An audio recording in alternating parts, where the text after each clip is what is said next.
17 वर्षांची दीक्षा 2 ऑगस्टपासून अचानक बेपत्ता।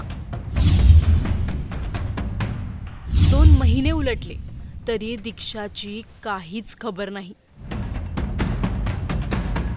जंगलात आढळलेला तिचा मृतदेह आणि तिच्या हत्येचं भीषण सत्य।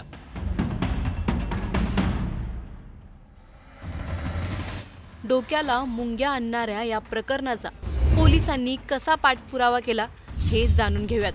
त्याचसोबत हे प्रकरण नेमकं कोठे घडलं, कधी घडलं, कोणी केलं आणि या हत्येमागचा नेमका हेतू काय हे सर्व जाणून घेणार आहोत।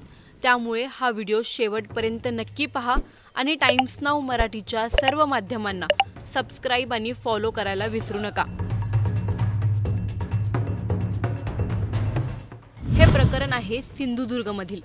सिंधुदुर्ग जिल्ह्यातील कुडाळ परिसरात 2 महिन्यांपूर्वी बेपत्ता झालेल्या एका 17 वर्षीय मुलीच्या हत्येचं धक्कादायक वास्तव उघडकीस आलं आहे। दीक्षा बागवे असं या दुर्दैवी तरुणीचं नाव असून प्रेम प्रकरणातून तिची निर्गुण हत्या करण्यात आली असल्याचं पोलीस तपासात समोर आलं। या प्रकरणी पोलिसांनी एका तरुणाला ताब्यात घेतलं आहे, ज्याचं नाव आहे कुणाल कुंभार।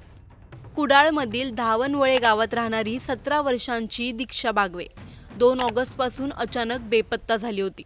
घरात कोणालाही काहीही न सांगता ती बाहेर पडली आणि परतलीच नाही। कुटुंबियांनी तातडीने कुडाळ पोलीस ठाण्यात अज्ञात व्यक्तीविरोधात अपहरणाची तक्रार दाखल केली। 2 महिने उलटले तरी दीक्षाचा कोणताही थांगपत्ता लागत नव्हता। तिच्या शोधार्थ पोलीस आणि कुटुंबीय दिवस रात्र प्रयत्न करत होते, पण तिचा ठाव ठिकाणा न लागल्याने कुटुंबावर चिंतेचं वातावरण होतं। पोलिसांनी या प्रकरणाचा तपास अतिशय गुप्तपणे सुरू ठेवला होता। तिच्या घरच्यांना अजूनही तिच्या परतण्याची पूर्ण आशा होती, पण 3 ऑगस्ट नंतर पोलिसांच्या तपासाला वेग आला। दीक्षाच्या कॉल रेकॉर्डिंगमध्ये कुणालचे सतत कॉल होते। कुणालने ITIचा कोर्स केला होता। कोर्स नंतर गावात पडेल ती कामं कुणाल करायचा। शेतीची कामं, बागेतील काजू काढण्याची कामं तो नेहमीच करायचा। कुणालची आणि दीक्षाची ओळख सुरू झाली ती ST मध्ये। कुणाल ST मध्ये दीक्षाला फॉलो करायचा। एक दिवस खूप हिम्मत करून त्याने तिला मैत्रीसाठी विचारलं। सहज त्यांची ओळख वाढत गेली। कुणालचं दिशावर एकतर्फी प्रेम होतं, पण दिशा मनात मात्र कुणालला फक्त मित्रच समजत होती। हे मैत्रीचं नातं प्रेमापर्यंत पोहोचावं म्हणून कुणाल काहीही करायला तयार होता। रोज तिच्या सोबत प्रवास करायचा, तिची कामं ऐकायचा, तिचे फोनचे रिचार्ज करायचा, असे सर्व अथक प्रयत्न कुणाल करत होता। कुणालने त्या नात्यासाठी खूप एफर्ट्स घेतले, पण दिशाच्या मनात कुणालला घेऊन फक्त निखळ मैत्री होती। कुणालने एक दिवशी खूप हिमतीने दिशाला प्रपोज केलं, पण दिशाने स्पष्ट नकार दिला। हा नकार कुणालला पचलाच नाही, पण तिची सोबत सुटू नये म्हणून त्याने ही मैत्री तोडू नको अशी तिला रिक्वेस्ट केली आणि तिनेही ती मैत्री तशीच ठेवली। कॅज्युअल प्रपोज समजून तिने ह्याकडे दुर्लक्ष केलं। तिच्यासाठी हा किस्सा तिथेच संपला होता, पण कुणालच्या मनात मात्र काहीतरी दुसरंच शिजत होतं। या दरम्यान कुणाल दिशाबाबत खूप पॉझिटिव्ह झाला होता। ती दुसऱ्या कोणत्या मुलासोबत बोलताना दिसली की त्याला त्याचा नकार आठवायचा। हिने आपल्याला याच मुलासाठी नकार दिला असं त्याला वाटायचं आणि शेवटी कुणालने ठरवलं आणि एक दिवस तो आला। तो तिला शांत ठिकाणी जंगलात घेऊन गेला। बहुतेक याला पुन्हा त्याच विषयावर बोलायचं असेल असं विचार ती करतच होती की तेवढ्यात कुणालने खिशातील नायलॉनची दोरी काढली आणि तिची गळा दाबून हत्या केली। यानंतर सुरू झाली ती मृतदेह लपवायची स्टोरी। कुणालने हा मृतदेह 2 महिने शेतातील एका घरात लपवून ठेवला। 3 ऑगस्ट नंतर पोलिसांच्या तपासाला वेग आला होता। दिशाच्या कॉल रेकॉर्डिंगमध्ये कुणालचे सतत कॉल होते। पोलिसांनी चौकशीला बोलावलं आणि कुणाल गेला सुद्धा, पण कुणालने अगदी चालाकीने दृश्यम चित्रपटाच्या अजय देवगण सारखं खोटं बोलत स्वतःचा गुन्हा लपवायला चालू केला। 1-2 चौकशीत गुन्हे कबूल होतात, पण कुणाल अगदी सफाईने चौकशी पार पाडत होता। त्याच्यावर संशय येण्यासारखं पोलिसांना काहीही सापडत नव्हतं। शेवटी पोलीस वैतागले। शेवटची चौकशी म्हणून कुणालला ताब्यातच घेतला। शेवटच्या चौकशीत मात्र तो गडबडला आणि पोलिसांनी त्याला थेट धाऱ्यावरच धरला। कुणालने त्याचा गुन्हा कबूल केला आणि तिचा मृतदेह त्याने दाखवला। घटनेचं गांभीर्य लक्षात घेऊन घटनास्थळी फॉरेन्सिक टीम आणि तज्ज्ञ दाखल झाले। त्यांनी आवश्यक पुरावे गोळा केले। मृतदेहाचा पंचनामा करून तो पोस्टमॉर्टमसाठी पाठवण्यात आला आहे। ज्यामुळे हत्येची वेळ आणि स्वरूप याबद्दल अधिक स्पष्टता येईल। सध्या आरोपी कुणाल कुंभार पोलिसांच्या ताब्यात असून पोलीस या घटनेचा सखोल तपास करत आहेत। या गुन्ह्यात कुणालला आणखी कोणाची मदत मिळाली होती का आणि नेमकी हत्या कोणत्या दिवशी झाली अशा प्रत्येक पैलूचा तपास पोलीस करत आहेत। या घटनेमुळे कुडाळ परिसरात भीतीचं वातावरण आहे आणि सर्वत्र हळहळ व्यक्त होत आहे। तुम्हाला या प्रकरणी काय वाटतं आम्हाला कमेंटमध्ये नक्की कळवा।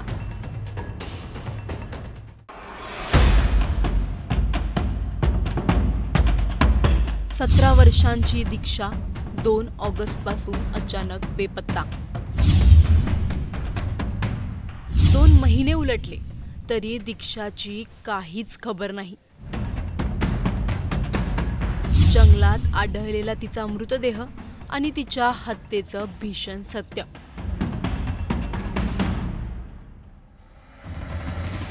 डोक्याला मुंग्या आणणाऱ्या या प्रकरणाचा पोलिसांनी कसा पाठपुरावा केला हे जाणून घेऊयात। त्याचसोबत हे प्रकरण नेमकं कोठे घडलं, कधी घडलं, कोणी केलं आणि या हत्येमागचा नेमका हेतू काय हे सर्व जाणून घेणार आहोत। त्यामुळे हा व्हिडिओ शेवटपर्यंत नक्की पहा आणि टाइम्स नाऊ मराठीच्या सर्व माध्यमांना सबस्क्राइब आणि फॉलो करायला विसरू नका। हे प्रकरण आहे सिंधुदुर्गमधील। सिंधुदुर्ग जिल्ह्यातील कुडाळ परिसरात 2 महिन्यांपूर्वी बेपत्ता झालेल्या एका 17 वर्षीय मुलीच्या हत्येचं धक्कादायक वास्तव उघडकीस आलं आहे। दीक्षा बागवे असं या दुर्दैवी तरुणीचं नाव असून प्रेम प्रकरणातून तिची निर्गुण हत्या करण्यात आली असल्याचं पोलीस तपासात समोर आलं। या प्रकरणी पोलिसांनी एका तरुणाला ताब्यात घेतलं आहे ज्याचं नाव आहे कुणाल कुंभार। कुडाळमधील धावनवळे गावात राहणारी 17 वर्षांची दीक्षा बागवे 2 ऑगस्टपासून अचानक बेपत्ता झाली होती। घरात कोणालाही काहीही न सांगता ती बाहेर पडली आणि परतलीच नाही। कुटुंबियांनी तातडीने कुडाळ पोलीस ठाण्यात अज्ञात व्यक्तीविरोधात अपहरणाची तक्रार दाखल केली। 2 महिने उलटले तरी दीक्षाचा कोणताही थांगपत्ता लागत नव्हता।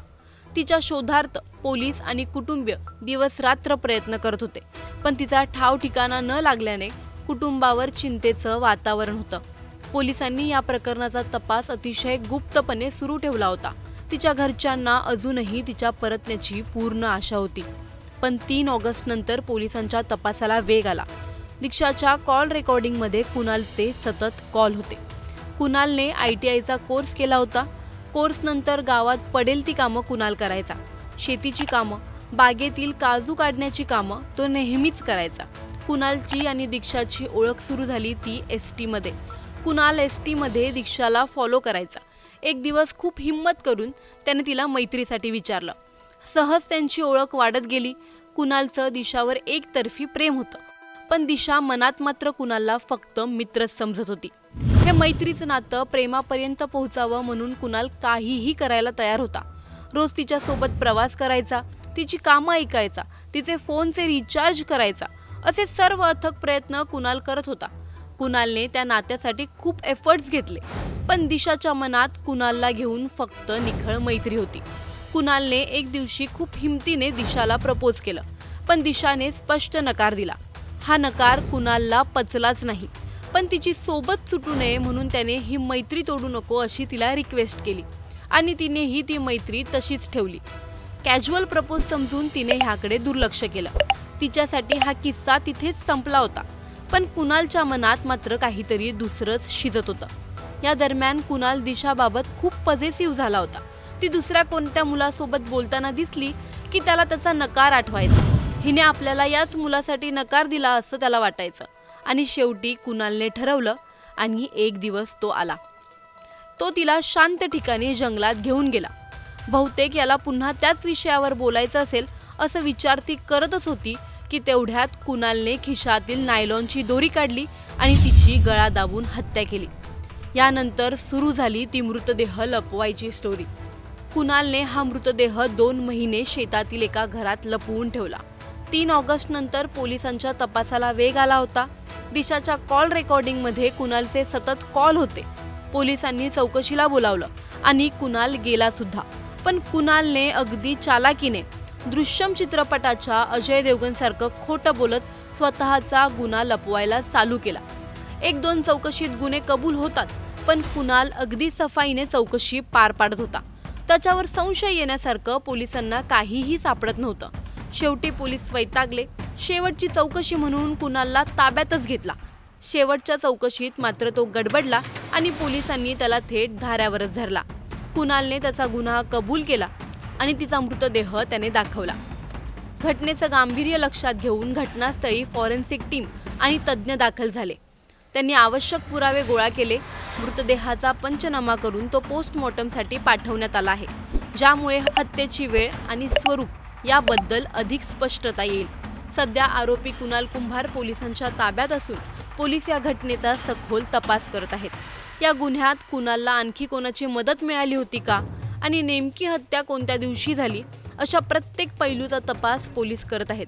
या घटनेमुळे कुडाळ परिसरात भीतीचं वातावरण आहे आणि सर्वत्र हळहळ व्यक्त होत आहे. तुम्हाला या प्रकरणी काय वाटतं? आम्हाला कमेंटमध्ये नक्की कळवा.